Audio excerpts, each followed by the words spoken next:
IndiGo airlines నిర్లక్ష్యం మరోసారి బయటపడింది. శంషాబాద్ ఎయిర్పోర్ట్ లో ప్రయాణికులు వింత సమస్యలు ఎదుర్కొంటున్నారు. ప్రయాణికుల సూట్ కేసులు మాయమవుతున్నాయి. రీషెడ్యూల్ విమానాలు గంటల కొద్ది ఆలస్యం కావడం వల్ల కొంతమంది ప్రయాణికులు సూట్ కేసులు, ట్రాలీ బ్యాగులు కనిపించకుండా పోతున్నాయి. దీంతో సోషల్ మీడియా వేదికగా పలువురు ప్రయాణికులు అసహనం వ్యక్తం చేస్తున్నారు. కౌంటర్ వద్దకు వెళ్లి తిరిగి తమ స్థానాలకు వచ్చేసరికి బ్యాగేజీ కనిపించకుండా పోయిందని వారు ఆవేదన వ్యక్తం చేస్తున్నారు. హైదరాబాద్ శంషాబాద్ నుంచి వెళ్లాల్సిన 66 విమానాలు, శంషాబాద్ కు రావాల్సిన 60 విమానాలు ఆదివారం రద్దయ్యాయి.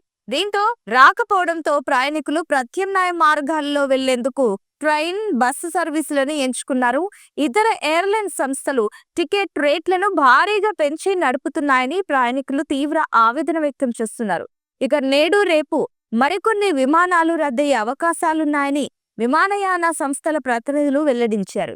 అకస్మాత్తుగా ఇండిగో విమాన సర్వీసులు రద్దు అవుతుండటంతో తీవ్ర ఇబ్బందులను ఎదుర్కొంటున్నామని ప్రయాణికులు వాపోతున్నారు. వారు తమ గమ్య స్థానాలకు సకాలంలో చేరుకోలేక నానా అవస్థలు పడుతున్నారు. కొంతమంది అయితే ప్రయాసాల కోర్చి రైళ్లు, ప్రైవేటు వాహనాల్లో సుదూర ప్రాంతాల్లోని గమ్య స్థానాలకు బయలుదేరుతున్నారు. ఒక విమాన సర్వీసును అకస్మాత్తుగా రద్దు చేసినప్పుడు మరొక విమాన సర్వీసును బుక్ చేసుకునే అవకాశాన్ని తమకు వెంటనే కల్పించాల్సిందిగా ప్రయాణికులు కోరుతున్నారు. విమాన సర్వీసును రద్దు చేసి రీఫండ్ ఇచ్చి చేతులు దులుపుకుంటే ఎలా అని వారు అసహనం వ్యక్తం చేస్తున్నారు. సెంటర్ లో అధికారులు ప్రయాణికులకు దిశానిర్దేశం చేస్తున్నారు.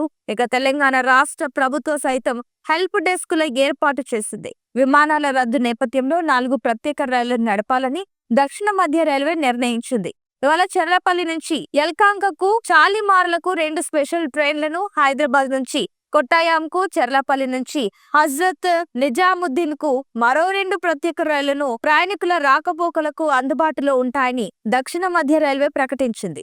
ఇండిగో విమాన సర్వీసులను రద్దు అవుతుండటంతో తీవ్ర ఇబ్బందులు ఎదుర్కొంటున్నామని ప్రయాణికులు వాపోతున్నారు. వారు తమ గమ్య స్థానాలకు సకాలంలో చేరుకోలేక నానావస్థలు పడుతున్నారు. కొంతమంది అయితే ప్రయాసాలకు వచ్చి రైళ్లు, ప్రైవేటు వాహనాల్లో సుదూర ప్రాంతాల్లోని గమ్య స్థానాలకు బయలుదేరుతున్నారు.